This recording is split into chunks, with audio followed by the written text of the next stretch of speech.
So The Penguin is a lot of people's show of the year, and to be honest, there's not too much competition because a lot of the good stuff has been in the movies, to be honest.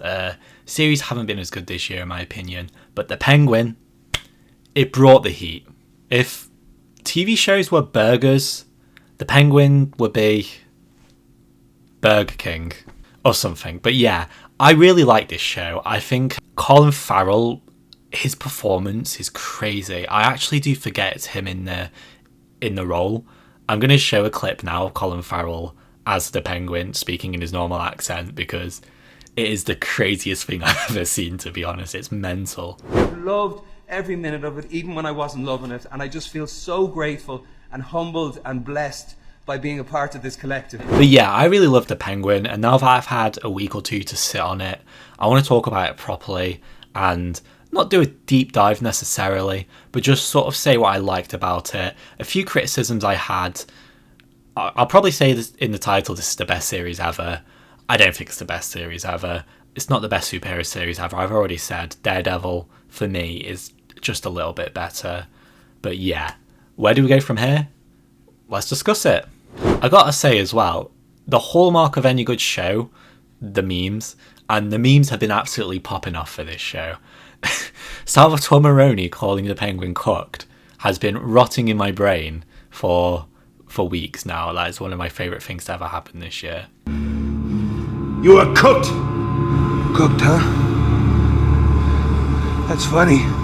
But yeah, this is a great show, and what makes a show great, it's got to be the characters, right? You know, I think Oz himself, I've already said, he's a really interesting character. He is, of course, the main character of the show, but he's not... he probably has the most screen time, but he doesn't feel like necessarily like he carries the show on his shoulders. And that's not me saying anything bad about him, it's just all the other characters are so good. I think Sophia, for me, Grammy, whatever it is, Golden Globe, whatever you get when you're an actor in a TV series, she deserves that. What an actor. Wow. Christine Milioti, I think her name is. Incredible. I've already made a whole video about it, so check that out if you want more of a deep dive into her character. But her ending is perfect. I'd love to see her more in the Batman universe. And that yellow dress, fair play. That's all I'm going to say. Vic is a character that really surprised me. I'm not sure if the actor actually has a stutter, but if he does, that's great acting because it must be really hard to act with that, and I can only appreciate that from him. And if he doesn't, it's still great acting because I was completely convinced. And, you know, when someone has issues communicating, especially in acting, you'd think that'd make the performance a little worse. You'd think it would dampen it almost. But if anything, it endears you to him. And I mean, this is a guy about my age, but the way I look at him is I feel like I'm the Penguin. I'm like an older man. And I'm looking at this kid coming up and I feel proud of him. And obviously his ending in the show is tragic. It's so sad and maybe something they copied from The Sopranos. But I love it. Something I have to get off my chest. A lot of people saying, why did he not kill Sophia? And why did he kill Vic?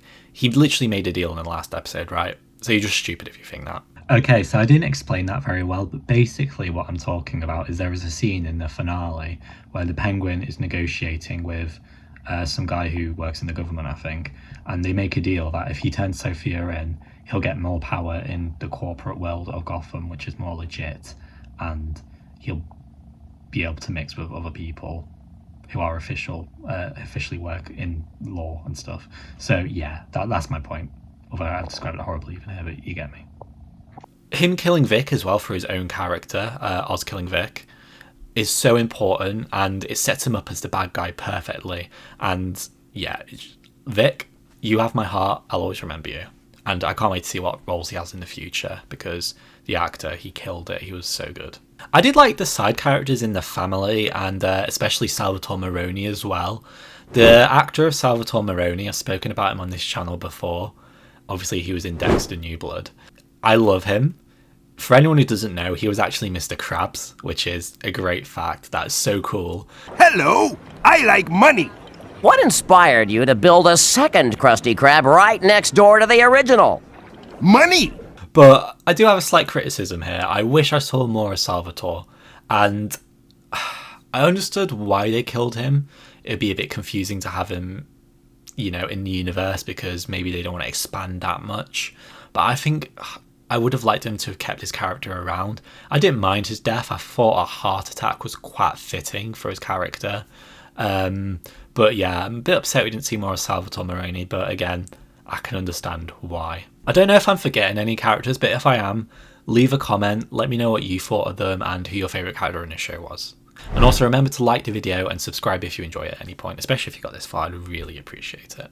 I think the way that they made Gotham look is really important, and it's something that, again, helps with the world building so much. You know, when this show came out, I did kind of ask, why does it exist?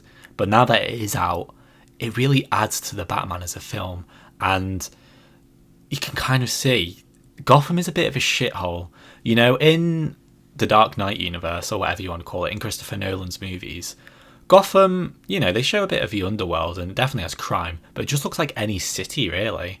Whereas here, Gotham, it looks like Birkenhead. And you don't want to look like Birkenhead.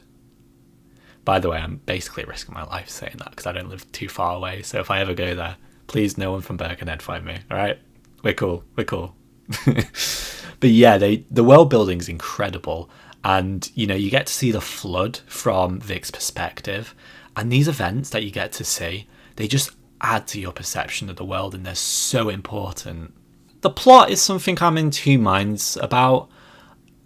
Again, I've been watching The Sopranos recently, and you can see a few parallels there, especially between the Penguin and Oz and some of the events that happen throughout the show.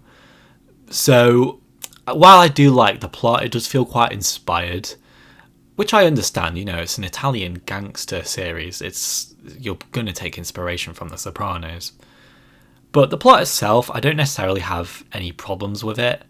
It's just, I don't think it's as complex as people make it out to be. I like that you see the Penguin just constantly betray people. And if anything, I find it quite funny how quick he is to betray some people. You know, again, we talked about TikTok memes and stuff. The amount of clips of him, for example, he'll go to Sophia and say, I'm your ride or die, I'm your number one.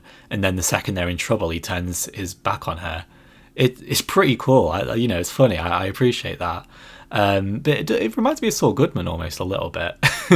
I think more so than the plot of him moving through the criminal underworld and him becoming a mob boss and potentially in the future becoming a mayor, which I think they might go in that direction.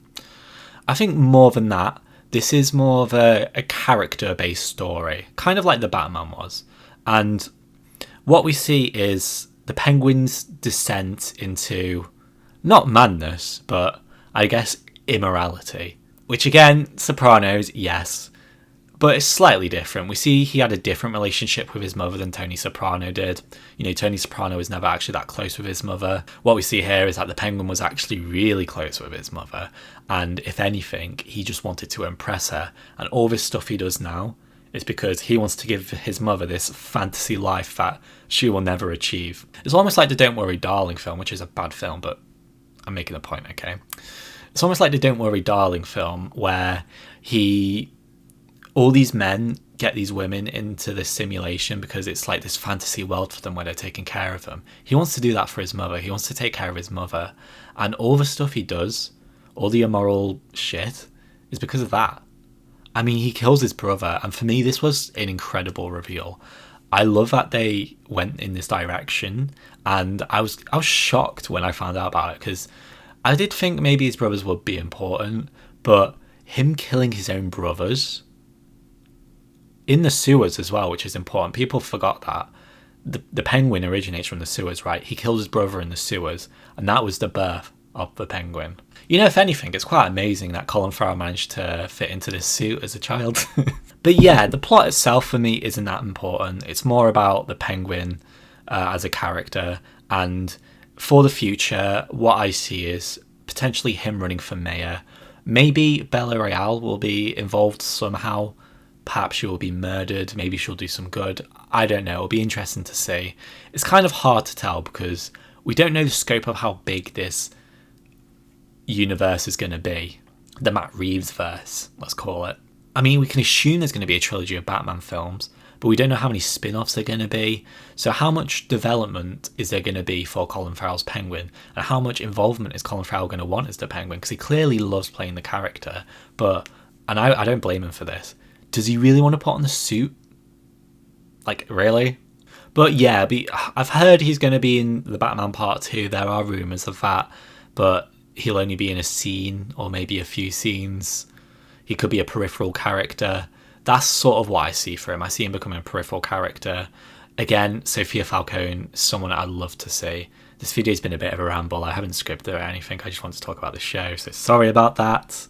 But yeah, Vic won't be in there. That's what we know for sure.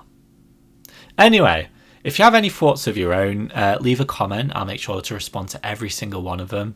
My videos have been doing quite well recently, so I really appreciate that. I appreciate everyone who subscribes and likes the video, like you're going to do now. But yeah, subscribe for more. I've got more Batman videos, so check those out. And yeah, thank you for watching and getting this far in the video.